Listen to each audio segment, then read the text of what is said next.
But I think generally you can see what's happening now in terms of looking when you're building towards your starting 11 for that first game of the season. But if we just have a run through the highlights again now, Mienda, he'll be getting back on the bus and he'll be disappointed. He'll know that obviously perhaps the club are looking at bringing another striker in, and he's getting opportunities at this moment in time.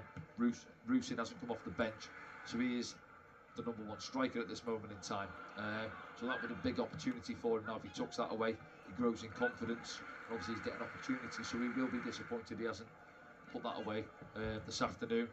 But in general, we've seen from the clips now some good rotations. Alan Brown getting forward, as you mentioned there. Matt's getting some good game time into his legs again, having played a little bit catch up maybe with the rest of the boys.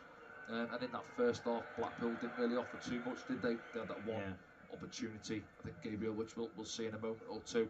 And this was the moment where Blackpool were kind of caught cold from their pressing play. Really. Trying to play out, as we said there. Teams love to try and play out, and when it comes off, it looks good, doesn't it? But at times they looked a little bit edgy, a bit nervy. See their keeper ball into him. Patrick's pressing him.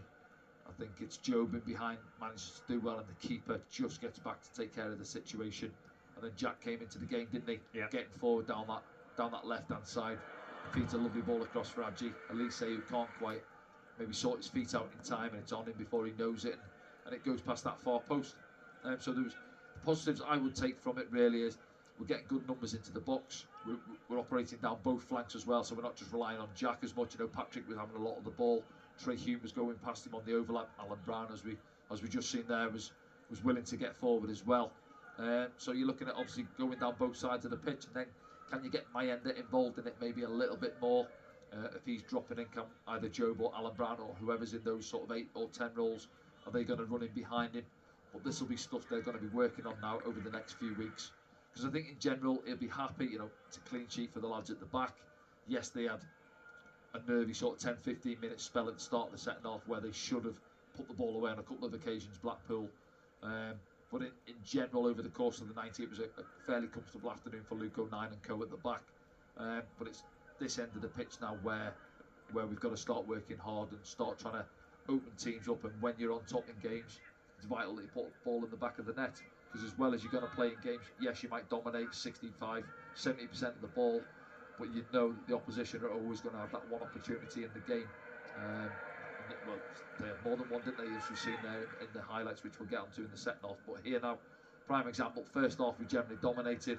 Loop ball up into the box. Ashley Fletcher throwing his weight about, just cushions it off to Gabriel, and he smashes it there. It could have been 1-0 down going in at the break, and that's all it can take in the game. I was about to say that sometimes that's all it can take, just a loop ball in the box. Pieces end up on the end. They didn't do enough for me. Jordan Rhodes' experience in that. There's a couple of balls come into him when he's not really involved. He's got to do more in general. He's old enough and experienced enough to stick it and get his team up the pitch. And Ashley Fletcher as well. I think he's 28 now, Ashley Fletcher. So they didn't do enough in that first half. And here we go now into the second half where they have made the changes. CJ Hamilton, I think I've played against him myself over the years, and he's quite lively down that right hand side. He's quite sharp and gets the better of Dennis Sirkin there. And then, minute or two on the clock, we could have been a goal down. And then there's another one now. Anthony Patterson didn't have too much to do in the game.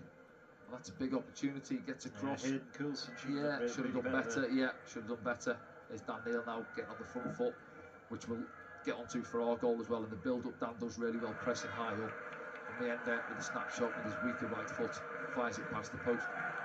And that one there, Kyle Joseph, isn't it? He's trying to find his teammate. Difficult to find him there. I think, maybe he's confident or he's into the game a little bit more here. Lovely little threaded ball in behind Dennis. You could say corner of the 6-yard box. I just think, again, I wasn't going to say it forward, but there, put your laces through it. Try and do the keeper at his near post, maybe.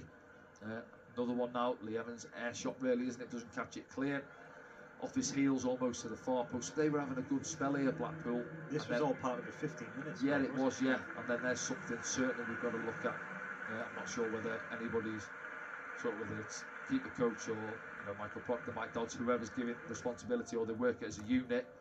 Set pieces is something that's going to be vital for us. As I said, with Dan Ballard missing for the first maybe month or so of the season, and he's a big presence back there and in the opposition box. But if he's not going to be fit, we've got to get organised back there. We've got to be more aggressive. Because I go back to the Eldense game, too many first contacts unmarked. Listen, you can get done by your man if you're backing in. Sometimes they just get over the top of you or whatever. But we didn't do enough. And that was one there. And then there's the goal now into terms of the build up there. We pressed them really high. Balls into Dan Neil, Dan into Joe. Lovely weight from Chris. Just gets away from Patrick, but he's got good awareness. He knows the keeper's flying out at him. Doesn't panic and try and shoot it. Would have been blocked probably. You see it from this angle now. See there, just gets away from him. The keeper comes out. Naturally, defenders go back onto the line there. They think protect the goal, and Jack obviously just hangs out.